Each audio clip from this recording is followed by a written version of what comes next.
পুরো বাড়ি জুড়ে এখন রমরমা পরিবেশ। চোখের ছায়া কেটে খুশিতে ভরে উঠেছে। কাউকে দেখেই বোঝা যাচ্ছে না একটু পূর্বেই সবাই কতটা ভেঙে পড়েছিল। বাড়ির ওপর দিয়ে একটা প্রলয়ঙ্কারী ঝড় বয়ে গিয়েছিল। এখন সব ভুলে যে যার মতো ব্যস্ত হয়ে পড়েছে। বিয়ে আরো অনেক আগেই সম্পূর্ণ হয়েছে। বর্তমানে 2 টেবিল ঘিরে বসেছে কাজিনরা খেতে। ঈশানীর পাশেই অদ্রিজা বসা, যে কিনা নিজের হাতে ননদকে খাওয়াতে ব্যস্ত। নাসিমের কে আছে? বিয়ে হতেই যেন দুদিনের ক্ষুধা সব এসে জড়ো হয়েছে ছেলেটার পেটে। তাই নিজের মতো করে পেট পুড়ে খেতে ব্যস্ত ছেলেটা। নাসিমের খাওয়া দেখে রুদ্ধ তীক্ষ্ণ চোখে তাকিয়ে রইল। এমনভাবে খাচ্ছে যেন কতদিন খায় না। এতদিন নাকি অনেক কষ্ট পেয়েছে। কই, দেখে তো মনে হয় না। কেবল বিয়ে করে উঠল। অন্তত নতুন জামাই হিসেবে লজ্জা তো পাওয়া দরকার। একমাত্র সেই বোধহয় লাজুক, আর বাকি দুইটো ভাই নির্লজ্জ। রুদ্ধ নিজের হাতে বোনকে খাওয়াতে ব্যস্ত। মেয়েটা চুপচাপই খাচ্ছে। রুদ্ধ বুঝে পেল না বোনটা কি ওই ঘটনা নিয়ে আতঙ্কিত কিংবা অস্বস্তিতে আছে। আপাতত কারোর সামনে বোনকে কিছু শুধালো না। রায়াকে খাওয়াতে দেখে কোথা থেকে মায়ান হিয়ান দৌড়ে এলো ভাইয়ের নিকট। শুধুমাত্র বোনকে খাইয়ে দিচ্ছে, এটা তারা কেন মানবে? এসে ভাইয়ের কাছে আবদার করতেই রুদ্ধ বিনা বাক্য ব্যয়ে 2 ভাইকেও খাইয়ে দিতে শুরু করলো। সকলের খাওয়ার মাঝেই রাশেদুল সাহেব এগিয়ে এলেন ছেলে মেয়েদের কাছে।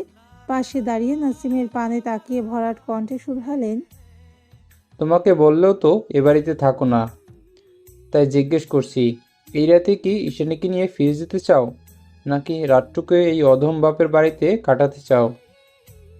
নাসিম খাওয়া থামিয়ে চোখ তুলে তাকালো রাশেদুল সাহেবের নিকট। খুব বেশি দিন হয়নি সে এ বাড়ি ছেড়ে একাকী ফ্ল্যাটে থাকতে শুরু করেছে।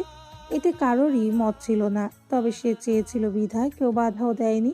আজকে এই প্রশ্নের মাঝেও যে কতখানি অনুরাগ জড়িয়ে আছে তা ভালোই জানে সে। কিন্তু তার পরিস্থিতি এমন হয়েছিল যে এ বাড়িতে থাকার উপায় ছিল না।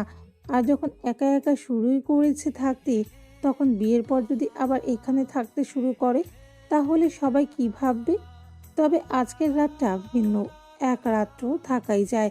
তবে নাসিম কোনো জবাব দেওয়ার পূর্বেই বোনকে খাওয়ানোর ফাঁকে নাসিমের উদ্দেশ্যে, তোরা রৌনকের একসাথে রিসেপশন করাতে চাই জানি। বরাবরের মতো এ বাড়িতে থাকতে চাইবে না, তো রিসেপশন পর্যন্ত এখানেই থাক। তারপর গড়িস তো নিজের সংসার। আমরা কেউ বাদ ছাড়বো না। ভাইয়ের অভিমান মিশ্রিত কথা শুনে নাসিম দীর্ঘশ্বাস ফেলল। রাশিদুল সাহেবের পানে তাকিয়ে মাথা নেড়ে হ্যাঁ বুঝিয়ে দিতেই তিনি সেখান থেকে খুশি মনে চলে গেলেন। সবার খাওয়া হতেই একে একে উঠে পড়ল। একে অপরের থেকে বিচ্ছিন্ন হয়ে ছুটে গেল এখানে সেখানে। রুদ্ধ কোনো মতে 2 গ্রাস খেয়ে বোনকে সাথে নিয়ে উপরের দিকে হাঁটতে শুরু করলো। বোনের কাজ জড়িয়ে হাঁটছে ছেলেটা। রুদ্ধ বোনের মুখখানা অবলোকন করে ছোট্ট করে শুধালো, আমার বার্থডের কি মন খারাপ? রায়া মুখ উঁচিয়ে ভাইকে একটু দেখে নিয়ে মুখে হাসি ফুটিয়ে জবাব দিল, আমি একদম ঠিক আছি ভাইয়া। আ- তবে খুব ক্লান্ত লাগছে। রুদ্ধ পুনরায় নরম কণ্ঠে শুধালো, আমার বার্থডে ওই কাহিনী নিয়ে আপসেট কিংবা আতঙ্কিত হয়ে আছে? ছোট্ট মেয়েটার মনটা কেমন অস্থির হলো। মেয়ে জীবনের প্রথমবার কোনো পুরুষের নোংরা স্পর্শ পড়ল। এটা কি সহজে মেনে নেওয়া যায়? ওই জানোয়ারগুলো কি জানে এতে একটা মেয়ের ওপর কি প্রভাব পড়ে? তবে সেও স্ট্রং গার্ল। সামান্য বিষয় নিয়ে মন খারাপ করে থাকবে না। না তো ভাইকে বলে ভাইকে অস্থির করে তুলতে চায়। সেই হাসি মুখেই জবাব দিল, আপনার বার্ড স্ট্রং ভাইয়া। এসব সিলি বিষয় মনে রেখে নিজেকে ভীতু আর নরম প্রকাশ করতে চাই না। রুদ্ধ বোনটাকে আরো একটু শক্ত করে কাঁধ আঁকড়ে নিজের সাথে চেপে ধরল। নিজেকে স্ট্রং দেখাতে চাওয়া মেয়েটা কি জানে তার নিঃশ্বাসের শব্দে তার ভাই বুঝে যায় তার বোন এখন কেমন অবস্থায় আছে। নিজেও বোনকে খানিকটা সাহস দেখাতে আওড়ালো, দ্যাটস মাই গার্ল। মাঝে মধ্যে রাস্তায় বেরোলে কোনো কুকুর আমাদের দেখে তারা দিতেই পারে, তাই বলে আমরা সে ঘটনা মনে রেখে আজীবন সব কুকুরদের ভয় পেয়ে যাব? এটা ঠিক নয়। তবে সবার থেকে সাবধান ঠিকই থাকবো। আমি চাই আমার বার্ড সব ভুলে যাক, তবে মিথ্যা নাটক দেখতে চাই না। বেশি ভেবো না ভাইয়া, আমি অলরেডি সব ভুলে গিয়েছি। সত্যি বলছি, দেখো। ভাইয়ের কথার পৃষ্ঠে কথাটুকু বলেই রায়া ভাইয়ের পানে তাকিয়ে দাঁত বের করে হেসে দেখালো। বোনের কাণ্ডে রুদ্ধ কিঞ্চিত ঠোঁট বাঁকিয়ে ডান হাতটা বাড়িয়ে বোনের চুলগুলো এলোমেলো করে দিল। যদি এটা মেজো ভাইয়া করতো তাহলে বোধহয় রায়া এতক্ষণে রেগে ফায়ার হয়ে যেত, কিন্তু বড় ভাই করাতে আরো খানিকটা হেসে উঠল। বোনকে হাসতে দেখে রুদ্ধ যেন প্রশান্তি পেল খানিকটা। রুদ্ধ আশেপাশে তাকিয়ে দেখলো কেউ আছে কিনা, কাউকেই দেখতে পেল না। বোনের থেকে আজীবন সব লুকিয়ে রাখা ছেলেটা আজ হঠাৎ করেই বলে উঠল, আমার বার্ডের দিকে ধেয়ে আসা সেই নোংরা হাতটাকে যদি আমি আজীবনের মতো নিশ্চিহ্ন করে দিই, তাহলে কি বার্ড তার ভাইকে খারাপ ভাববে? ভাইয়ের প্রতি রেগে থাকবে? প্রশ্নটা কানে শ্রবণ হতেই যেন রায়ের স্মরণ হলো। আজকে রাতেই ভাইয়ের সেই দেখা রুদ্রমূর্তি রূপটা। আজ ব্যতীত সে কখনো নিজ চোখে ভাইয়ের এমন রূপ দেখেনি। তবে কিছুটা ধারণা তারও আছে ভাই সম্পর্কে। দরজা একটু লক করে রেখে আসলেই কি সবকিছু লুকিয়ে রাখা সম্ভব হয়? সেও তো তার ভাইয়ের বোন। ভাইয়ের পানে তাকালো না রায়া, তবে কিঞ্চিত ঠোঁট বাঁকিয়ে আওড়ালো, তবে যন্ত্রণা একটু কম দিও বেচারাকে। কি বলো তো ভাইয়া, তোমার বার্ড ভালো মেয়ে কি না? তাই অন্যের যন্ত্রণার কথা ভাবলে মন কেঁদে ওঠে। কিন্তু কি করার, রুদ্র কাদেরের বোন আর বউয়ের পানে চোখ দিয়েছে বলে কথা। আফসোস। কথাটুকু বলে রায়া এমন মুখভঙ্গি করলো যেন সত্যি তাদের জন্য মেয়েটার কষ্ট হচ্ছে, আফসোস হচ্ছে। অথচ নিজের ভাইকেই উস্কে দিল তাদের জাহান্নামে টিকিট কাটার।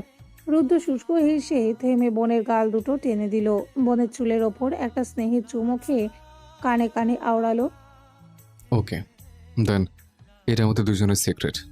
ভাবিকে জানানো যাবে না, ডিও? ওকে, যান। দুই ভাই বোন নিজেদের মতো পরিকল্পনা করে পুনরায় হেঁটে গেল নিজেদের গন্তব্য পর্যন্ত। তবে তারা হয়তো বুঝলো না তারা কি অন্যের সর্বনাশ ডেকে আনতে চাচ্ছে নাকি নিজেদের সর্বনাশ। বড়সড় হলরুমটার ওপর দিয়ে যেন সুনামি বয়ে গেছে এক পলকের ব্যবধানে। প্রতিটা জিনিসপত্র ভেঙে লণ্ডভণ্ড হয়ে ছড়িয়ে ছিটিয়ে আছে এখানে সেখানে। ভয়ানক রাগের বহিঃপ্রকাশ বোধ হয় এসবের ওপর দিয়ে গিয়েছে। বাড়ির মানুষগুলো দাঁড়িয়ে তা নিশ্চুপ দেখছে। এই রাগের মাঝে কিছু বলে ছেলেটার রাগ আর বাড়িয়ে দেওয়ার বিন্দুমাত্র ইচ্ছে হয়নি কারো। এমন দৃশ্য কারোর জন্য নতুন নয়, মাঝে মাঝেই দেখে থাকে। তাই বোধহয় সবারই জানা কখন কিভাবে শান্ত থাকা প্রয়োজন। কিন্তু এত সব কিছুর পরেও কি ছেলেটা নিজের রাগ কমাতে সফল হয়েছে? রাগে এখনো ফুঁসছে। এমন অপমান, এত অসম্মানিত সে কখনো হয়নি। হয়তো ইকোতে লেগেছে, ফলে সব ধ্বংস করে ফেলতে মন চাচ্ছে। অথচ সে বোধহয় বোঝেইনি এসবে তার থেকে বেশি তার বাবার অসম্মান হয়েছে। এত বছরের ভেজালহীন রাজনৈতিক ক্যারিয়ারে একমাত্র ছেলের জন্য সকলের সামনে দাগ পড়েছে। ধ্বংসাত্মক খেলা কিছুটা ধিমি হয়ে আসতেই সিঁড়িতে দাঁড়িয়ে থাকা জহির সাহেবের স্ত্রী দুপা নেমে এলেন। তিনি তো অপেক্ষায় ছিলেন ছেলে বউ নিয়ে ফিরলেই বরণ করে ঘরে নিবে, কিন্তু ছেলে ফিরল, তবে একা। এই প্রশ্নের জবাব তিনি এখনো পাননি। তা জানতেই তিনি সকলের উদ্দেশ্যে ছোট করে শুধালেন, কেমন ঘটেছে যে বউ ছাড়াই সকলে ফিরে এসেছে? জাহিদ তাকালো না মায়ের পানে। জহির সাহেব বুঝলেন না কি জবাব দিবেন স্ত্রীকে। তবে জুহি যেন এসব মানল না, ভয় পেল না ভাইকে। মায়ের উদ্দেশ্যে ঠাট্টার স্বরে বলে উঠল, কারণ একটাই, সবাই জেনে গেছে তোমার ছেলে নারীদের সম্মান নিয়ে খেলা করে। অবশ্যই এটাই কি স্বাভাবিক ছিল না? আমি তো এতদিন অবাক হয়েছিলাম যে রুদ্ধ কেন কোনো খোঁজ খবর না নিয়ে বোনের বিয়ে দিয়ে দিচ্ছিল শুধু টাকার ক্ষমতার জন্য। কিন্তু আজ আবার জানলাম রুদ্ধ কখনোই তোমাদের ছেলের মতো জানোয়ার হতে পারবে না। বাক্যগুলো আওড়ানোর সাথে সাথেই জাহিদ বোনের সাথে এমন করে তাকালো যেন মেয়েটাকে এখনই জাহান্নামে পাঠিয়ে দিবে। রাগ ফলাতে সেখানে অবশিষ্ট থাকা একটা কাঁচের টেবিল গায়ের জোরে আঘাত করতেই তা ঝনঝন শব্দে ভেঙে ছড়িয়ে পড়ল। সেসব পরোয়া না করে ব্যতিব্যস্ত হয়ে এগিয়ে এসে দাঁড়ালো বোনের পাশে। রাগী দৃষ্টি নিক্ষেপ করে বিড়বিড়ালো, যদি আর একটা কথা বলেছিস তাহলে এখানেই পুঁতে রেখে দিব। অন্যের সুনাম করতে এলে এ বাড়িতে ছেড়ে গিয়ে কর। মরার ভয় থাকলে আমার সামনে করবি না। জাহিদকে রেগে যেতে দেখে জাহিদের মা মায়া বেগম এগিয়ে এলেন। ভাইয়ের ধমকিতেও দমল না জুহি। চোখে চোখ রেখে নিজের রাগত্ব স্বরে আওড়ালেন, দে না এখনই মেরে। তোর মতো জানোয়ারের থেকে আর কি আশা করব? ভাবিস না অন্যদের মতো আমিও তোকে সমীহ করে চলবো। যেটা সত্যি সেটা আমি আজীবন বলবো। জাহিদ এতে আরো ভয়ঙ্কর হয়ে উঠল। মায়া বেগম বুঝে মেয়েকে ছেলের সামনে থেকে সরিয়ে নিলেন। রহি সাহেব নিজ জায়গা থেকে মেয়ের উদ্দেশ্যে কঠোর স্বরে আওড়ালেন, জুনিমা, নিজের রুমে ফিরে যাও, এ বিষয়ে আমরা দেখে নিচ্ছি। জুহি গেল না সেখান থেকে, কথাও বলল না কোনো। তবে বাবার দিকে এক ব্যথাতুর চাহনি নিক্ষেপ করতে ভুলল না। রহি সাহেব বোধহয় এতে অসহায় বোধ করলেন। ছেলের উদ্দেশ্যে বলার চেষ্টা করলেন, অনেক হয়েছে, এবার শান্ত হও জিহাদ। যা হওয়ার যা হয়েছে ভুলে যাও। ওর থেকে ভালো মেয়ের সাথে তোমাকে বিয়ে দেব। বাবার কথা শুনে জাহিদ মাথা কাত করে সাইকোদের মতো করে তাকালো। ঠোঁটের কোণে বাঁকা হাসি ঝুলিয়ে শান্ত স্বরে বলল, ভুলে যাব, সব এমনি এমনি ভুলে যাব।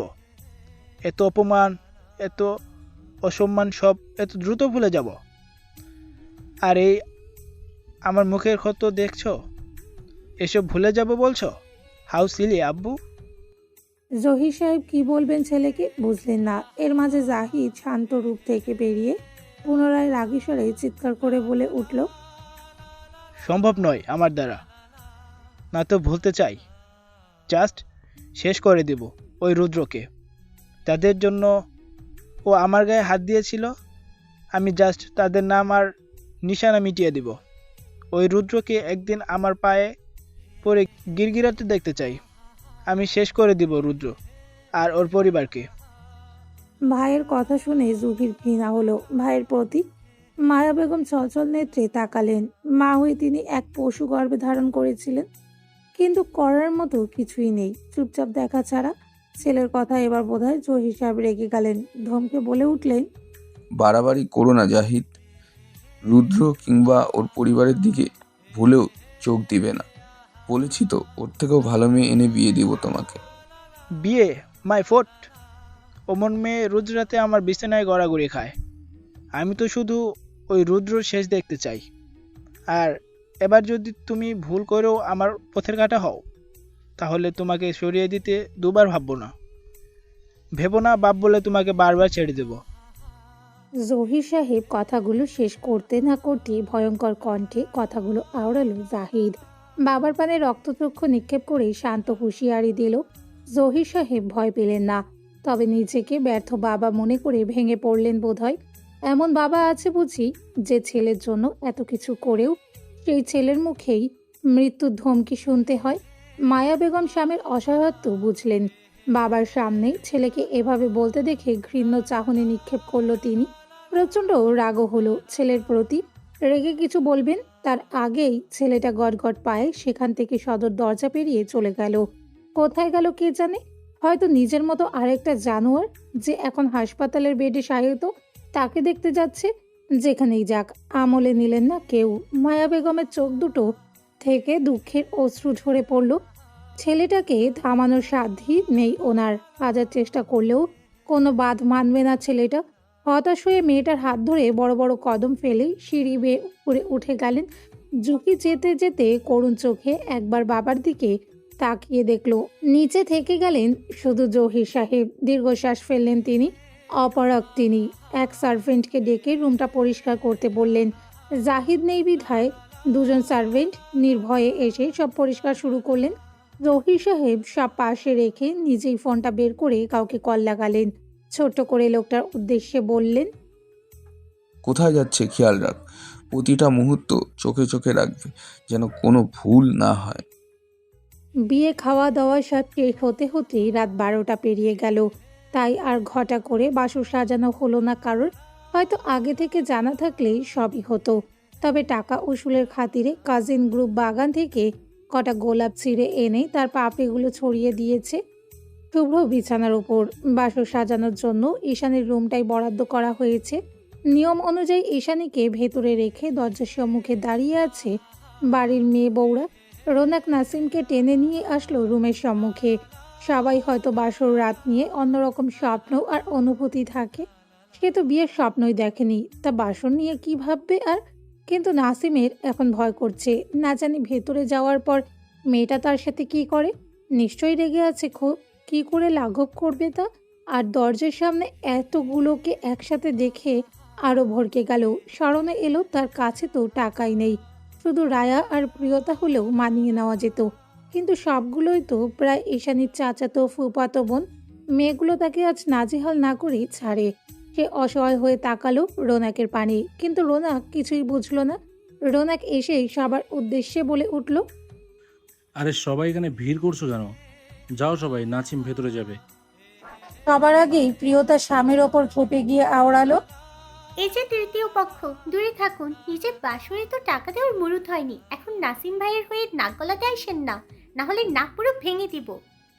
বউয়ের কথা কানে প্রবেশ করতেই রোনাক ঠোঁটে আঙুল চেপে বাচ্চাদের মতো চুপ মেরে গেল। প্রিয়তা নিজের ওপর গর্বিত হাসল।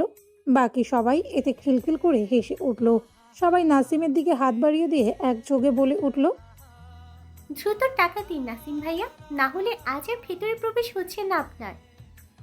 নাসিমকে সবাই এমনভাবে ঘিরে ধরল যে নাসিমের মনে হলো ছেড়ে দে মা, কেঁদে বাঁচি।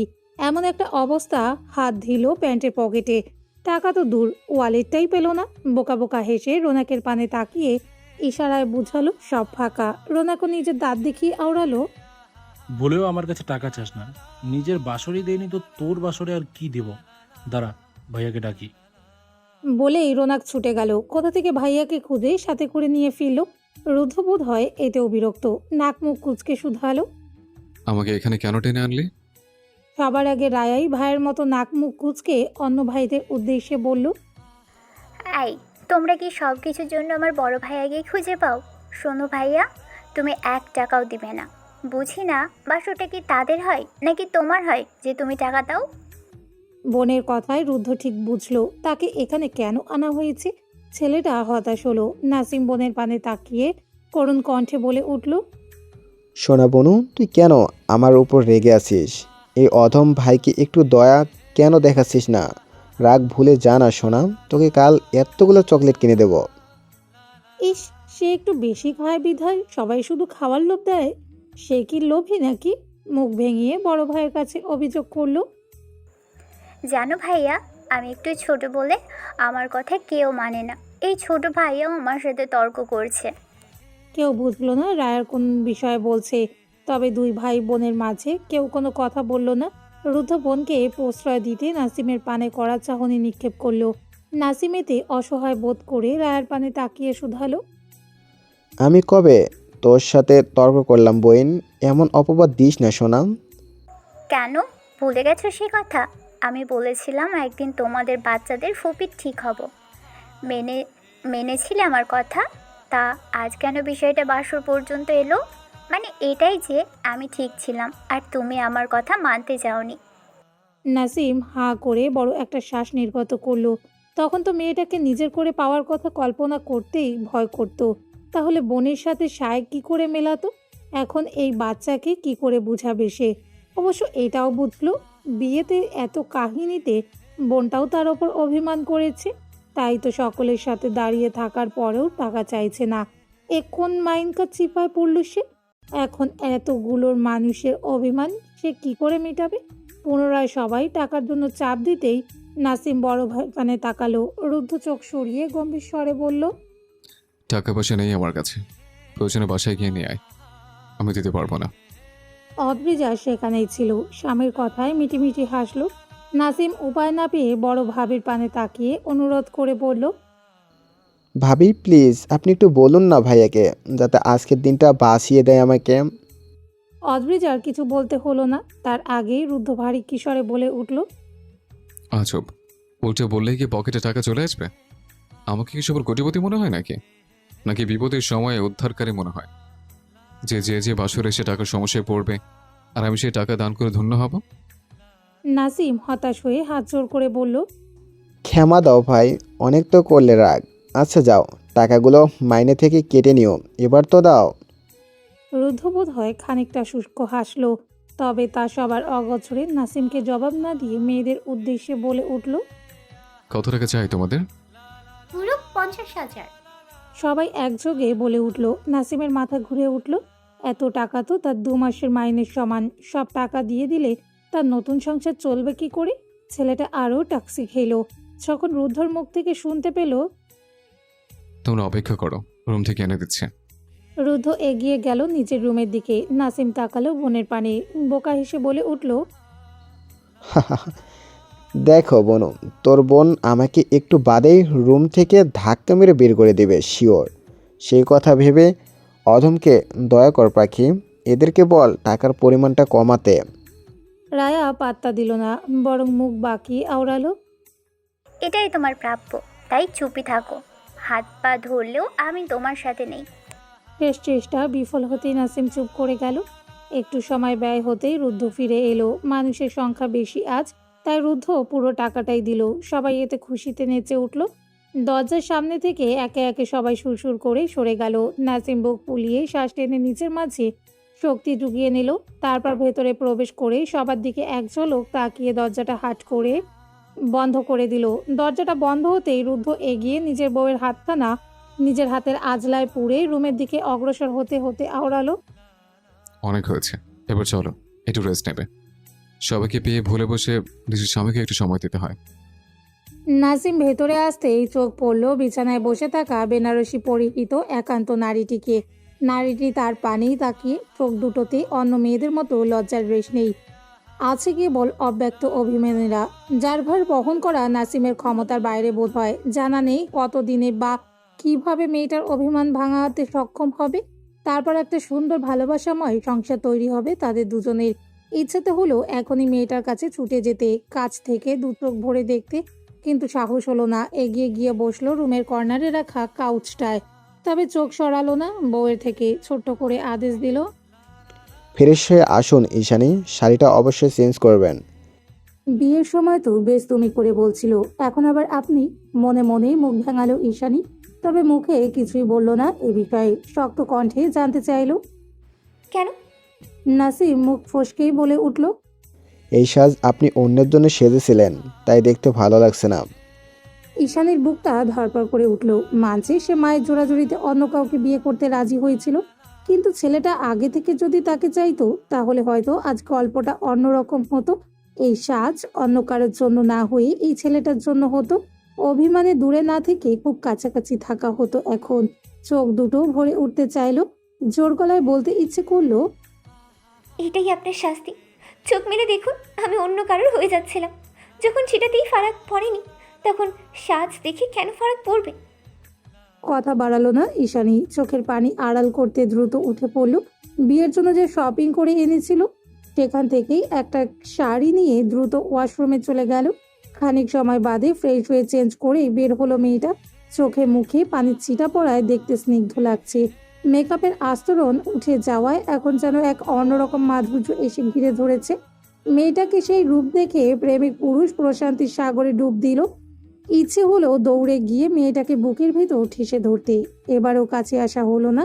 শুষ্ক ঢোক গিলে আনমনেই বলে উঠল, এই শাড়িটাও কি ওই ছেলে কিনে দেওয়া? কথাটা কর্ণগোচর হতেই ঈশানী দাঁত কিরমির করে তাকালো স্বামীর পানে, রেগে আওড়ালো, এবার কিন্তু বেশি বেশি হয়ে যাচ্ছে। এত খারাপ লাগলে আসার সময় কটা শাড়ি কিনে আনতেন, তারপর তাই গায়ে জড়াতাম। ভাব দেখলে পাচ্ছি না, এই তো বিয়ে করতে চাইছিলেন না, আবার এখন এসেছে বড় মহান শাস্তি, যত সব। বলতে বলতে বিছানায় গিয়ে বসে পড়লো। রাগে জোরে জোরে শ্বাস ফেলতে শুরু করলো মেয়েটা। নাসিম বউয়ের রাগ দেখে তড়িৎ বসা থেকে উঠে পড়লো। সাহস করে বলতেও পারলো না। শাড়ি খুলে জামা পরুন। বিয়ে হতেই যেন মেয়েটার সাথে পায়ে পা মিলিয়ে ঝগড়া করতে ভুলে গেছে সে। বোকা বোকা হেসে বলল, 1 মিনিট, আমি ফ্রেশ হয়ে উজু করে আসে। বলেই চলে গেল ছেলেটা। ঈশানী সেদিকে তাকিয়ে থেকে দেখলো স্বামীর যাওয়া। নাসিম শেরওয়ানি অনেক আগেই চেঞ্জ করে এসেছিল, এখন শুধু হালকা ফ্রেশ হয়ে অজুটা করে এলো। ঈশানী তখন নিজের মতো করে বিছানায় বসে। নাসিম কাছাকাছি দাঁড়িয়ে নরম কণ্ঠে আওড়ালো, আগে নামাজটা পড়ি প্লিজ। ঈশানী দুরক্তি না করে উঠে এসে প্রাণপ্রিয় স্বামীর সাথে বসে নামাজ পড়ে নিল। শেষ হতেই যায় নামাজ গুছিয়ে রেখে পুনরায় বিছানায় এসে বসলো। নাসিম পড়ল দোটানায়। সে কি বিছানার দিকে এগিয়ে যাবে নাকি সোফার দিকে? কোন দিকে গেলে মেয়েটা রেগে যাবে আবার? ভাবনার মাঝে কানে প্রবেশ করলো ঈশানীর অভিমান মিশ্রিত ছোট্ট একটা প্রশ্ন, আমাকে কেন বিয়ে করেছেন নাসিম ভাই? নাসিমের বুকটা কি খানিকটা কেঁপে উঠল? তা বোধহয় সেই জানে। এত দ্রুত মেয়েটাকেও সত্যিটা জানানোর ইচ্ছে হলো না। খানিকটা ঝগড়া করারও ইচ্ছে জাগলো বোধহয়। তাই স্বাভাবিক কণ্ঠে কাঁধ নাচিয়ে বলে উঠল, কেন আবার ভাইয়া বলেছে তাই? না হলে আপনার মতো পেতনিকে কে বিয়ে করত? এক্ষুনি এই রুম থেকে বের হন। নাসিমের কথা শেষ হতেই ঈশানীর উচ্চ আওয়াজে বলা কথাটা ভেসে উঠল। নাসিম এক মুহূর্তের জন্য হ্যাং মেরে গেল। বউয়ের পানে তাকাতেই দেখলো মেয়েটা তার পানে আগুন চোখে তাকিয়ে আছে। ইস, সে আবারও ভুল করে ফেললো। কথায় বলে না, আগুনে ঘি ঢালা। সে বোধহয় নিজের হাতেই সেই ঘি প্রদান করলো। মেয়েটা এমনিতেই অভিমান করেছিল, আর এখন রাগিয়ে দিল। সে তো কেবল বউকে একটু খেপাতে চেয়েছিল।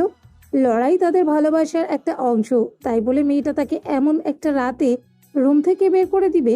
ইস, মানুষ জানলে কি হবে? নাসিম নিজের ভুল সংশোধন করতেই মিনমিন করে বলার চেষ্টা করলো। আসলে তেমন না, বলছি শুনুন। শেষ করতেই দিল না ঈশানী। বসা থেকে উঠে দরজার দিকে ইশারা করে চিৎকার করে বলে উঠল, বের হতে বলেছি এই রুম থেকে। নাসিম বোঝাতে চেষ্টা করে আওড়ালো, আস্তে কথা বলুন ঈশানী, সবাই শুনবে। এই রাতে অন্য রুমে গেলে কি ভাববে বলুন? ঈশানী শান্ত স্বর ভেসে এলো, কে কি ভাবলো তা আমি দেখতে চাই না। আমি আমার রুমে কোনো ভাইয়ের চামচাকে স্থান দিব না। যদি চান আমি চিৎকার না করি তাহলে বের হন এক্ষুনি। নাসিম কিছু বলতে চাইলো, ফলস্বরূপ ঈশানী হাঁ করলো চিৎকার করার জন্য। নাসিম ব্যতিব্যস্ত হয়ে বলে উঠল, ওকে ওকে, যাচ্ছি, চুপ থাকুন। নাসিম হতাশ শ্বাস ফেলে এগিয়ে গেল দরজার দিকে। ঈশানী পেছন থেকে আদেশ দিল। দরজাটা টেনে দিয়ে যাবেন। নাসিম কথা বাড়ালো না, বাইরে বেরিয়ে দরজাটা টেনে দিল। এগিয়ে গেল ছাদের দিকে। আশেপাশে তা কাউকে দেখলো না। এতে খানিকটা স্বস্তি পেল, তবে তা বেশিক্ষণ স্থায়ী হলো না। সিঁড়ি পর্যন্ত আসতেই কোথা থেকে রোনাক বেরিয়ে এলো। ব্যঙ্গ করে উচ্চারণ করলো ছেলেটা। যাক, ফাইনালি দিয়েছে তো আমার বোনটা ধাক্কা মেরে বের করে। অন্যদের বাসর নিয়ে মজা করলে নিজের বাসরে এমনই হয়। হতাশ নাসিম। শেষমেশ একেই দেখতে হলো বিষয়টা। ধুর, কথা বাড়াতে চাইলো না। সিঁড়ি বেয়ে উঠতে শুরু করলো। রোনাক হাসলো এতে, মজা করে বলল, তুই চাইলে আমি আসতে পারি আড্ডা দিতে, তাতে তোর একাকিত্ব ঘুচে যেত আর কি। গিয়ে নিজের বউ সামলাও, নাকি তোমাকেও লাথি মেরে বের করেছে ভাবি? এমন হলে আসতেই পারো, আমার কোনো সমস্যা নেই। থামলো না নাসিম। কথাগুলো বলতে বলতেই চলে গেল। রোনাকের হাসিটুকু দপ করে নিভে গেল। সে এসেছিল একটু মজা করতে, উল্টে ছেলেটাই তার মজা নিয়ে নিল। তার বউ এত খারাপ নাকি যে তাকে রুম থেকে বের করে দিবে? ছোট ভাইয়ের পেছনে আর না লেগে নিজের রুমে চলে গেল রোনাক। নাসিম রুম থেকে চলে যেতেই ঈশানী বিছানায় গিয়ে মন খারাপ করে বসে রইল। লোকটা এত কিছুর পরেও স্বীকার করলো না তাকে ভালোবাসে, তাই বিয়ে করেছে। ভালোই হয়েছে, দেবে না এই রুমে আসতে। যতদিন স্বীকার না করবে ততদিন এভাবেই ইগনোর করবে। ক্লান্ত মনে হতেই শরীরটা বিছানায় এলিয়ে দিল। লোকটাকে যখন পেয়ে গেছে তখন এত শোক পালন করে কি হবে? আগে ঘুম, তারপর অভিমান, ভেবেই চোখ বুঝলো মেয়েটা। বাকিটা না হয় সকালে বুঝে নিবে। নাসিম নিজের রুমে এসে কতক্ষণ বসে রইল। মনটা আনচান করছে। এত কষ্ট শেষে পেয়েও মেয়েটার কাছাকাছি থাকতে পারলো না। রুম থেকে বেরিয়ে ছাদে দাঁড়িয়ে একটা সিগারেট জ্বালিয়ে তাতে টান দিল। সিগারেট খেয়েও শান্তি পেল না।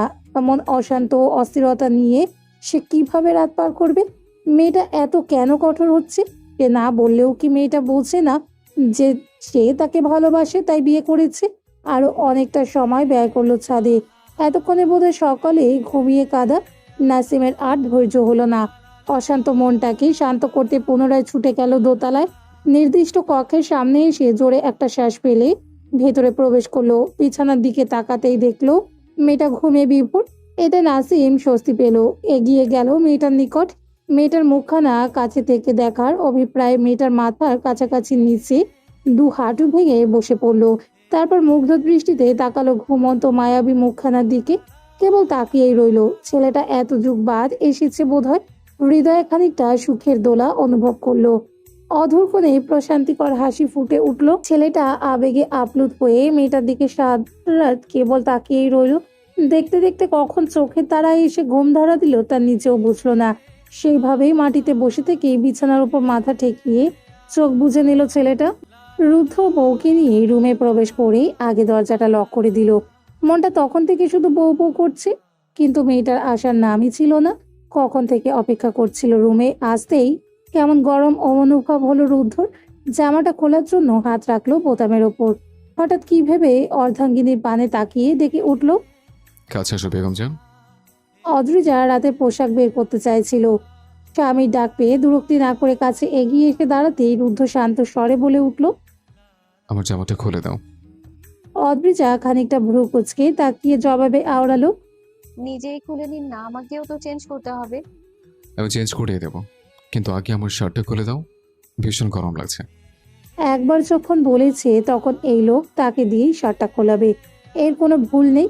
কথা না বাড়িয়ে একে একে বোতামগুলো খুলে শার্টটা শরীর থেকে ছাড়িয়ে নিয়ে ধরিয়ে দিল রুদ্ধর হাতে। রুদ্ধ তা ছুঁড়ে ফেলে দিয়ে হাত রাখলো বউয়ের আঁচলে। অদ্রিজা বাধা দিয়ে আওড়ালো। আমি নিজেই পারবো, আপনাকে করতে হবে না। রুদ্ধ একটা আঙুল উঁচিয়ে ঠেসে ধরলো মেয়েটার ওষ্ঠে, গাঢ় স্বরে আওড়ালো। পিন আপ করে দিতে পারলে তাহলে খুলতে সমস্যা কোথায়? বাধা দিলেও আমিই খুলবো, তাই চুপচাপ দাঁড়িয়ে থাকো।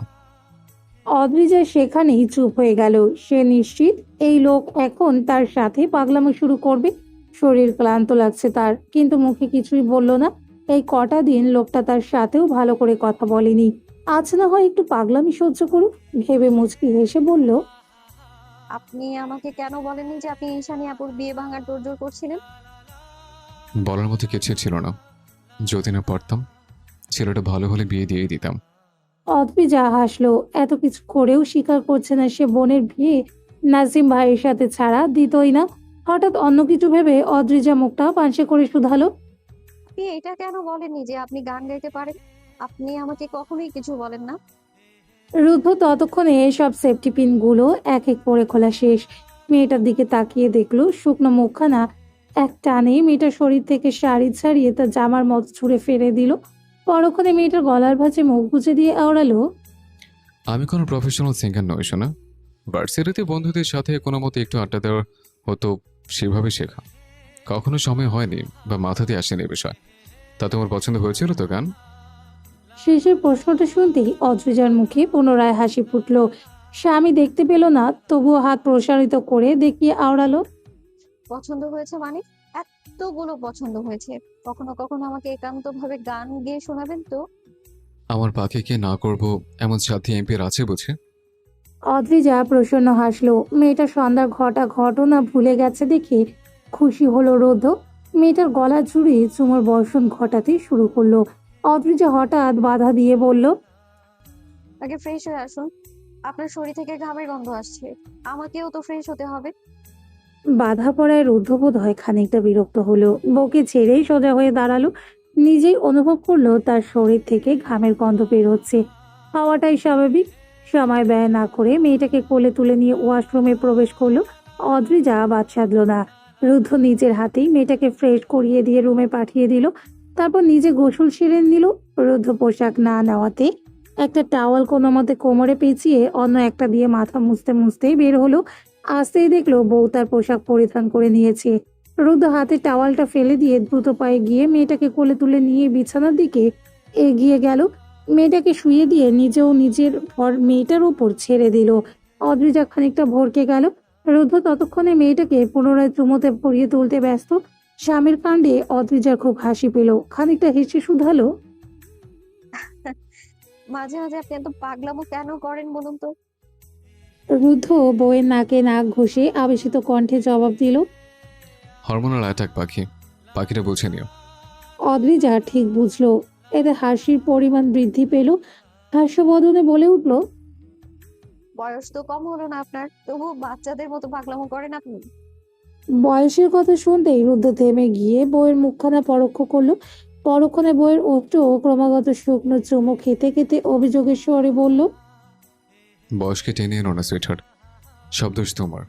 আরো আগে কেন ধরা দাওনি? তাহলে এখন আমি বাচ্চার বাবা হয়ে যেতাম। কথাগুলো শুনতেই অদ্রিজার হাসিতেই ভাটা পড়ল। তার ভাবতেই খারাপ লাগে লোকটা তার জন্য কতটা অপেক্ষা করেছে। রুদ্ধ বউয়ের হাসি গায়েব হতে দেখে থেমে গিয়ে শুধালো। কি হলো, থম মেরে গেলে কেন? আমরা কি এখন বাচ্চার প্ল্যানিং করতে পারি রুদ্ধ? হঠাৎ এমন প্রস্তাবে রুদ্ধ খানিকটা অবাক হলো। এলোমেলো চুলগুলো বউয়ের কপাল থেকে সরিয়ে সেখানে চুমু খেলো। একটা আঙুল দিয়ে গালে আলতো করে স্লাইড করতে লাগলো। নরম স্বরে আওড়ালো। আমার কোনো সমস্যা নেই, কিন্তু সত্যি বলতে তোমাকে নিয়ে ভয় হয়। একটা বাচ্চার লোভই তোমাকে হারাতে চায় না। তোমার কিছু হলে আমি কি করে সহ্য করব? তুমি তো এখনো পুরোপুরি সুস্থ নও। অদ্রিজা হয়তো বুঝলো স্বামীর আতঙ্কটুকু, দুহাতের আঁচলায় স্বামীর মুখটা নিয়ে নিচেও সামান্য উঁচু হয়ে স্বামীর কপালে ওষ্ঠ ছোঁয়ালো, পরক্ষণে অভয় দিয়ে বলল, আমি কোনো অসুস্থ রোগী নই রুদ্ধ। এভাবে কি আজীবন ভয় পেতে থাকবেন আপনি? বিশ্বাস করুন, ঠিক পারবো আমি বাচ্চা ক্যারি করতে। তাছাড়া আপনি আছেন তো আমার শক্তি হয়ে, আমার ভরসা হয়ে। রুদ্র আপ্লুত হয়ে গাল থেকে বইয়ের একটা হাত টেনে এনে তাতে চুমু খেলো সময় নিয়ে, স্বাভাবিক শান্ত স্বরে বলে উঠল, ঠিক আছে, চেষ্টা করতে পারি। বাকিটা আল্লাহ ভরসা। তবে মনে রেখো, বাচ্চার জন্য আমি তোমাকে হারাতে পারবো না। You are my life Adrija. আমি সেই লাইফটাকে কোনো মূল্যে হারাতে পারবো না। কতটা ভালোবেসে থাকলে এমন করে হারানোর ভয় পায় কেউ? কি বলে বুঝাবে লোকটাকে? লোকটার ভয়কে প্রশ্রয় দিয়ে সেও পারবে না কখনো লোকটাকে বাবা হওয়া থেকে বঞ্চিত রাখতে। প্রয়োজনে সে আরো শক্ত হয়ে দেখাবে, লোকটার ভয় কমাতে যা বলবে তাই মেনে নিবে সে। তবুও তাদের মাঝে একটা তৃতীয় সদস্যের আগমন ঘটুক। অদ্রিজা মুখে বলে স্বামীকে আর কিছুই বুঝালো না। স্বামী চুলের মাঝে চাপ প্রয়োগ করে মুখটাকে কাছাকাছি এনে নিজ উদ্যোগে তার ওষ্ঠ আঁকড়ে ধরল। রুদ্ধ বোধ হয় খুশি হলো, নিজেও সায় জানালো মেয়েটার সাথে। একে অপরের মাঝে মিশে রইল দুজন। রাতের গভীরতার সাথে রুদ্ধ বউকে আরো কিছুটা নিজের সাথে মিশিয়ে নিল। আদরের সোহাগে মেয়েটার সমস্ত ক্লান্তি দূর করে দিল। অনেক রাতে ঘুমালেও ঘুমটা ভেঙে গেল অনেক সকালেই। এখন ভোরের দিকে ভালোই শীত লাগে, তাই একটা কমফোর্টার জড়িয়ে আছে ঈশানী। চোখ মেলার পর হঠাৎ অনুভব করলো গরম বাতাস এসে হালকা ছুঁয়ে যাচ্ছে তার মুখে। একটু অবাক হলো, এপাশ ওপাশ করতে গিয়েই হঠাৎ চোখ আটকে গেল ঘুমন্ত পুরুষের পানে। তড়িৎ উঠে বসলো মেয়েটা। ছেলেটাকে তো সে বের করে দিয়েছিল, তাহলে কখন এলো আবার? আর এইভাবে কেন বসে আছে? পাগল হলো নাকি? ঠান্ডা লাগছে না তো লোকটার? চিন্তিত হলো স্ত্রী মন। দ্রুত ডেকে উঠল, নাসিম ভাই, শুনছেন? উঠুন, উপরে এসে ঘুমান। নাসিম ভাই। ডাকের মাত্রা খানিকটা জোরে হওয়ায় নাসিম শুনতে পেল। চোখ মেলল বটে, কিন্তু কয়েক রাত ঘুম না হওয়ায় চোখ দুটোতে যেন রাজ্যের ঘুম এসে জড়ো হয়েছে। চোখ মেলে রাখাই দায়। ঘুমের ঘুরে পুনরায় শুনতে পেল, পাগল হয়েছেন? এভাবে নিচে বসে ঘুমাচ্ছিলেন কেন? উপরে এসে ঘুমান, নিশ্চয়ই ঠান্ডা লাগছে। নাসিম অবুঝ বাচ্চাদের ন্যায় বিছানায় শুয়ে পড়ল। এভাবেই এখানে একটা হাত টেনে আওড়ালো। খুব ঠান্ডা লাগছে, একটু উষ্ণতা দাও না প্লিজ। এমন কণ্ঠে মেয়েলি কায়া কেঁপে উঠল। লোকটা কেমন করে তার হাতখানা টেনে নিয়ে আছে? কেমন গলা শুকিয়ে এলো মেয়েটার। বুঝলো ছেলেটা ঘুমের জন্য নিজের মাঝেই নেই।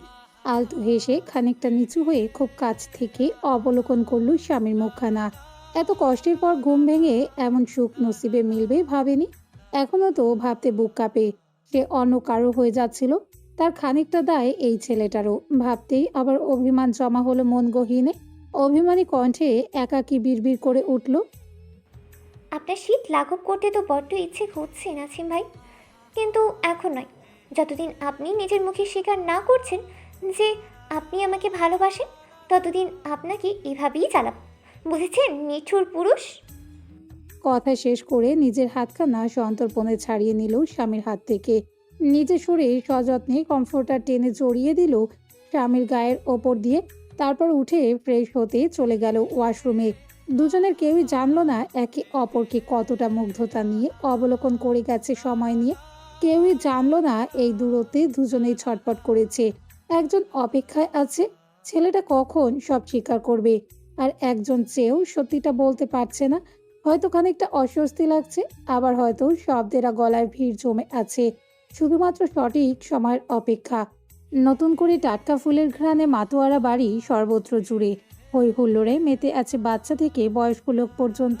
মেঘমহলের কর্তা রাশিদুল কাদেরের দুই পুত্রের রিসেপশনের আয়োজন করা হয়েছে। একই সাথে একদিনের মাঝে করেছেন এলাহি আয়োজন। কোনো কনভেনশনাল হল ভাড়া করেনি। মেঘমহলের সম্মুখেই আছে বিশাল জায়গা, খানিকটা ফুলের বাগান, আর অন্য জায়গাটুকু এমনিতেই পড়ে থাকে। সেই জায়গা জুড়ে অভিনব প্রক্রিয়ায় সাজানো হয়েছে প্যান্ডেল। সূর্যের কিরণের তাপমাত্রা কমে গিয়ে অন্তরেখে নেমে আসছে গোধূলি। এই ক্ষণেই আত্মীয় স্বজন আসতে শুরু করেছে। রাশেদুল সাহেবের ছোট ভাই আসতে পারেননি। তাই তিনি একা হাতেই সব সামলাচ্ছেন। বাড়ির ছেলে পেলে থেকে শুরু করে মহিলাগণ পর্যন্ত সবাই এখনো সাজগোজ করতে ব্যস্ত। তাই তো তিনি কাউকে ডেকে বিরক্ত করতে চাননি। অপেক্ষায় আছেন কখন সবাই নিচে আসবেন। বাড়ির বউদের জন্য পার্লার থেকে লোক এসেছে সাজাতে। অদ্রিজা না চাইতেও আজ সাজতে হচ্ছে সেখানে। তাই তো রুদ্ধ নিজের রুমে একাকী তৈরি হতে ব্যস্ত। বারবার দরজার দিকে উকি মারছে, কখন বউটা এসে ধরা দেয়। সারাদিন কাজের জন্য এক পলক দেখতে পারেনি, আর এই মেয়েটা এখনো আসছে না। বিরক্তি বিরক্তি দূরে রেখে বউয়ের সুন্দর করে গুছিয়ে রাখা পোশাকগুলো নিজের শরীরে জড়াতে ব্যস্ত হলো। বিছানায় রাখা ছিল ক্রিপস স্টার্চ করা এক শুভ্র শার্ট, যা পরতেই শক্তপোক্ত শরীরে আটসাট করে মিশে গেল। পোশাকের ওপর দিয়ে শক্ত পেশিগুলো ফুলে পেঁপে উঠল। সাথে রাখা ছিল ম্যাট চারকোল ব্ল্যাক স্যুট, খুব ঝকঝকে নেয়, তবে আলোর ঝলকানিতে খানিকটা ধূসর আভা ছড়ায়। রুদ্ধ সেখান থেকে প্যান্টটা নিয়ে পরে তার উপর শার্টটা পরে নিয়ে সুন্দর করে ইন করে নিল। হাতটা আর ভাঁজ করে রাখলো না। হাতে বোতামগুলো লাগিয়ে ড্রেসিং টেবিলের সম্মুখে গিয়ে দাঁড়িয়ে নিজের পানে একবার তাকালো। রোজ পরিধানকৃত শুভ্র পাঞ্জাবির পরিবর্তে অন্য কিছু পরলে যেন দেখতে খানিকটা অন্যরকমই লাগে। আচ্ছা, তাকে কিসে বেশি সুন্দর লাগে, ওই শুভ্র পাঞ্জাবি নাকি এই শার্ট? জবাব তো বোধ হয় কেবল বউটাই দিতে পারবে, কিন্তু সে তো কাছেই নেই। রুদ্ধ শার্টের ওপরের বোতাম পর্যন্ত সুন্দর করে আটকে নিল। নিচু হয়ে পালিশ করা ব্ল্যাক অক্সফোর্ড শুজোরা পায়ে ধারণ করলো। উঠে মাথার ওপর এলোমেলো ঝাঁকড়া চুলগুলো সাইড পার্টের করে সুন্দর করে আছড়ে জেল লাগিয়ে সেট করে নিল। হাতে দামি রোলাক্সের সিলভার রঙা একটা ঘড়ি পেঁচিয়ে পুরো শরীরে সুন্দর করে পারফিউম মেখে নিল। অনেকদিন শেভ করা হয় না, ফলস্বরূপ মুখে হালকা দাড়ি দেখা যাচ্ছে, তবে দেখতে খারাপ লাগছে না। রুদ্ধ এগিয়ে এসে স্যুটের সাথে ম্যাচিং করা একটা টাই গলায় পেঁচিয়ে নিয়ে ভাঁজ করা ব্লেজারটা শরীরে জড়িয়ে পুনরায় এগিয়ে গিয়ে দাঁড়ালো দর্পণের সম্মুখে। ব্লেজারের বাম ল্যাপেলে ছোট একটা ম্যাট সিলভার ব্রোচ এঁটে নিল। শট শেষ হতেই নিজেকে দর্পণের মাঝে আরেকবার লক্ষ্য করলো। তার বয়সটা কি আজ খানিকটা কম লাগছে, নাকি বেশি হ্যান্ডসাম লাগছে কে জানে। তবে বউটার জন্য হলেও শরীরের দিকে ধ্যান দেওয়া প্রয়োজন। যদি সে দ্রুত বুড়ো হয়ে যায় আর শেষে বউ বলে আমি এমন বুড়ো সংসার করব না, কথাটা ভাবতেই যেন বুকটা কেঁপে উঠল। পরক্ষণে নিজের অযাচিত ভাবনায় ঠোঁট প্রসারিত করে উঠল। হয়তো অদ্রিজা থাকলে স্বামীর এই রূপ আর এই হাসি দেখে নতুন করে আবার প্রেমে পড়ে যেত। সব ঠিকঠাক হতেই রুদ্ধ নিজের ফোনটা হাতে নিয়ে রুম থেকে বেরিয়ে গেল। বড় ছেলে বলে কথা, অনেক দিকে ধ্যান রাখতে হবে তো। রুম থেকে বেরিয়ে করিডোর পেরিয়ে সিঁড়ি বেয়ে নিচে এসে উপস্থিত হলো রুদ্ধ। হালকা খুঁজতেই দেখা পেল মেজো ভাইয়ের, ঠিক তার মতোই সেম কালার আর সেম ব্র্যান্ডেড শু পরে আছে। খানিকটা অবাক হলেও রুদ্ধ ভাইয়ের নিকট এগিয়ে গিয়ে শান্ত গম্ভীর স্বরে শুধালো, নাসিমকে দেখেছিস? তৈরি হয়নি বুঝি এখনো? রৌনক ভাইয়ের প্রশ্ন আমলে নিল কিনা বোঝা গেল না। চোখ ঘুরিয়ে আশেপাশে তাকিয়ে কিছু খুঁজতে ব্যস্ত ছেলেটা গায়ের ব্লেজারটা ঠিকঠাক করতে করতে বিরক্তি কণ্ঠে জবাব দিল, নিজের বউ খুঁজে পাচ্ছি না, আর তুই এসেছিস ভাই খুঁজতে? নিজে খুঁজে নে, ডিস্টার্ব করিস না। রুদ্ধ ভ্রু কঞ্চিত করে ভাইকে পরোক্ষ করলো। সে তাকে বিরক্ত করছে, আর প্রিয়তা তো ওপরে, নিচে খুঁজলে কিভাবে পাবে? আর এমনভাবে বলছে যেন বউ ছাড়া এক মুহূর্তের জন্য চলতে পারে না। হারি কি স্বরে বলে উঠল রুদ্ধ, বড় ভাই হই তোর, কথাবার্তা হিসেব করে বলবি। ভাইয়ের কণ্ঠ পেয়ে রোনাক ভদ্র ছেলে হয়ে দাঁড়ালো। সে তো আনমনে বলে ফেলেছিল। এর মাঝেই দুজনের চোখ পড়ল সিঁড়ির দিকে। নাসিম নেমে আসছে, কিন্তু ছেলেটার পরনেও সেই একই পোশাক। নাসিমও দুই ভাইয়ের পানে তাকিয়ে একরকম সাজ দেখে খানিকটা অবাক হলো বটে। তিনজনেরই ভ্রু কুঁচকে এলো। নাসিম কাছাকাছি এসে তিনজন একত্রে দাঁড়াতেই মনে হলো দর্পণের মাঝে ফুটে ওঠা একই ব্যক্তির তিনটে প্রতিচ্ছবি। রুদ্ধ ভেবে পায় না শপিংটা করেছিল কে, তাকে কেন নতুন দুই বরের সাথে মিলিয়ে ফেলতে হবে। মানুষ তো কনফিউজড হবে এতে। পরক্ষণেই স্মরণে এলো শপিং করতে তো তার প্রিয়তমা স্ত্রী শালি সাহেবা সাথে প্রিয় দুই বোন গিয়েছিল। হয়তো চারটেতে মিলিয়ে কোনো বুদ্ধি সাজিয়েছে। এখন তো দেখার বিষয় চার রমণী আর কি চমক দেয়। বিশেষ করে তার শালি আর ছোট্ট বোনটা তো এক নম্বরের পাগল। অপেক্ষায় রইল তিনজনই। রমণীরা না এলে তো আর অনুষ্ঠান শুরু হতে পারবে না। তাই তিনজন একত্রে মিলে দাঁড়িয়ে রইল রমণীদের জন্য। প্রায় ঘন্টা দুয়ের অধিক সময় লাগিয়ে শ্বাস শেষ হলো চার রমণীর। প্রিয়তা দাঁড়িয়ে আড়ামোড়া ভাঙল, সবার দিকে একবার তাকিয়ে দেখলো সবাই কেমন দেখাচ্ছে সবাইকে। ছেলেদের বুকে কাঁপন ধরাতে এতটুকুই বোধহয় যথেষ্ট। সবার দিকে তাকিয়ে ভ্রু নাচিয়ে ঠোঁট প্রসারিত করলো, সেই সাথে বাকি তিন রমণীও হাসলো। চারজনের পরনে প্রায় সেম শাড়ি, শুধু রংটা আলাদা। প্রিয়তা আর ঈশানী নতুন বউ হওয়ার খাতিরে পরেছে লাল রঙা কাতান শাড়ি, সেই সাথে সাজটাও কিছুটা ভারী। দেখেই মনে হয় দুজন রিসেপশনের বিশেষ আকর্ষণ। আর অদ্রিজা পরেছে নীলচে কালো মিডনাইট ব্লু রঙের কাতান শাড়ি, সাথে গাঢ় ব্লু রঙা ভেলভেট কাপড়ের ফুল স্লিভ ব্লাউজ। গলাটা হালকা ডিপ তবে মার্জিত, শাড়ির জমে জুড়ে শুষ্ক রূপালি জরির কাজ।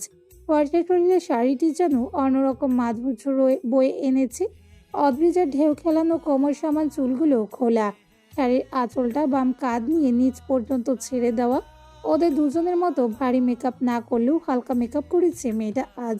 চোখের পাতায় স্মোকিং আই শ্যাডো, সাথে হালকা তীক্ষ্ণ আইলাইনারের আস্তরণ। চোখের নিচে গাঢ় কাজলের রেখা, এতে ভাসা ভাসা আঁখি দুটো আরো স্পষ্ট ও বড় আকার ধারণ করেছে। গালে হালকা হাইলাইটারের ছোঁয়া লেগে, ফলে মুখে আলোর রেখা পড়তেই মুখটা ঝলমলে দেখাচ্ছে। আর চিকন পাতলা ওষ্ঠজোড়ায় ম্যাট ডিপ রোজ শেডের লিপস্টিকের আবরণ লেপটে। গলায় শুধু জন্মদিনে স্বামীর থেকে পাওয়া ডায়মন্ডের পেন্ডেন্টটা। ব্যাস, এতেই মেয়েটার মাঝে যেন অন্যরকম সৌন্দর্যতা এসে ঘিরে রেখেছে। এতেই চোখ সরানোই দায় তার থেকে। রায়া সেজেছে ঠিক তার বড় ভাবির মতো। তারা চারজন আর পুরুষদের একই সাজে ফুটিয়ে তুলেছে। রায়া কোনো কারণবশত সাজ সম্পূর্ণ হতেই নিজের রুমে চলে গেল। এদিকে সময় হয়ে আসার কারণে তিন রমণী আর অপেক্ষা করতে চাইল না। তিনজনেই একই সাথে রুম থেকে বের হলো। উদ্দেশ্য নিচে এসে তারপর রিসেপশনের উদ্দেশ্যে বাগানে প্যান্ডেলে যাওয়া। সবাই পায়েই হালকা উঁচু হিল। অদ্রিজার সাথে বাকি দুইজনও নিজেদের পায়ে পড়েছে রূপোর অলংকার। তিন রমণী হাঁটার সাথেই নূপুরের রিনিঝিনি শব্দে জায়গাটা মুখরিত হয়ে উঠল। প্রত্যেকের উন্মুক্ত কেশগুলো আর ছেড়ে রাখা আঁচল হালকা হাওয়ায় দুলে দুলে উঠল প্রতিটি পদচারণীর সাথে। তিন পুরুষ তখনও একত্রে দাঁড়িয়ে হলরুমে। ইচ্ছে বোধ হয় রমণীগণ এলেই একত্রে বাহিরে যাবে। বাড়ির লোকগুলো বোধহয় সেই বাগানেই উপস্থিত। তিনজন অন্যমনস্ক হয়ে অন্যদিকে তাকিয়েছিল। এক এক চিন্তায় মগ্ন ছিল তিনজনই। তিনজনেরই ধ্যান ছুটল যখন নূপুরের মন কাড়া ধ্বনি এসে তাদের কানে ধাক্কা খেলো। এই শব্দই যেন রুদ্ধের মস্তিষ্কে সংকেত প্রেরণ করলো তার অর্ধাঙ্গিনী এসেছে। সেই সবার আগে তড়িৎ চোখ উঁচিয়ে তাকালো সিঁড়ির দিকে, আর এতেই ছেলেটা সেখানেই মরণ ঘটল যেন। পরপর নাসিম আর রৌনক ফিরে তাকালো সেদিকে। ছেলে দুটোর মুখেই হা হয়ে গেল। চোখে এসে ভর করল মুগ্ধতা। প্রেয়সীদের নজর কাড়ার সৌন্দর্যে মুগ্ধ হয়ে খেই হারালো তিন প্রেমিক পুরুষ। তিনজনের তীব্র হৃদকম্পনের শব্দে তিনজনই একে অপরের পানে ঘুরে তাকালো। পুনরায় তাকালো অর্ধাঙ্গিনীদের পানে। এই কাজ, এই চলন, এই সৌন্দর্যে তিনজনই স্তব্ধ হয়ে গেল যেন। কেবল নিজেদের হাতগুলো চলে গেল বুকের বাঁ পাশটায়, ছটপটিয়ে চলা হৃৎপিণ্ডটাকে হয়তো দাবিয়ে রাখার উদ্দেশ্যে। তবে ব্যর্থ হলো। মনে হলো বুকে হাত রাখা অবস্থায় তিনজনই মাথা ঘুরে পড়ে যেতে নিল। পড়তে পড়তে নিজেদের সামলালো তারা। তাদের অবস্থা চাক্ষুষ করে তিন রমণী খিলখিল করে হেসে উঠল। আর এই হাসিতে যেন পুরুষ যুগলের দ্বিতীয় দফায় মরণ ঘটল। নাসিম, রৌনক, রুদ্ধ তিনজনই ধ্যান থেকে বেরিয়ে শান্ত হয়ে দাঁড়ালো। মনে হলো হঠাৎ করে গরমের তীব্রতা বেড়ে গেছে, শ্বাসরোধ হয়ে আসতে চাইছে। জোরে জোরে হাঁক করে শ্বাস ফেলল। রমণীগণ কাছে এসে দাঁড়াতে রুদ্ধ প্রথমে বউয়ের দিকে হাত বাড়িয়ে দিল। মেয়েটাকে খুব বেশি সাজতে দেখেছিল বিয়ের দিন, আর আজ এই সিম্পল সাজ দেখছে। মেয়েটা সর্বদাই সুন্দর, তবে আজ বেশি মনোমুগ্ধকারী লাগছে। মেয়েটা আর কতভাবে তাকে পাগল করবে, আর কতভাবে সে এই মেয়েটার প্রেমে ছন্নছাড়া হবে। তার তো আজকাল হৃদপ্রকোষ্ঠেই সমস্যা দেখা দিচ্ছে। মন চায় মেয়েটাকে সর্বদা বুকের ভিতর আগলে রাখতে। অদ্রিজা নিজের বাঁ হাতটা রাখলো স্বামীর হাতের ওপর। রুদ্ধতা শক্ত করে আঁকড়ে ধরে একসাথে পা বাড়ালো বাইরে যাওয়ার উদ্দেশ্যে। বউটাকে দেখতেই তো তার আজকে সারা দিনের ক্লান্তি দূর হয়ে গেছে। মেয়েটাকে না দেখতে পাওয়ায় আফসোস মিটে গেছে। আর কি চাই? তবুও বউয়ের ধরা হাতটা টেনে স্পর্শ করলো নিজের বুকের বাম পাশটায়। মুখটা নামিয়ে বউয়ের কানের কাছে নিয়ে ফিসফিস করে আওড়ালো। এমন মরণঘাতী রূপে আসতে কে বলেছিল পাখি? আমার তো এখন বাইরে নয়, রুমে যেতে ইচ্ছে করছে। যদি রাত পর্যন্ত অপেক্ষা করতে না পেরে হার্ট অ্যাটাক করে বসে, তো তার দায় কে নেবে?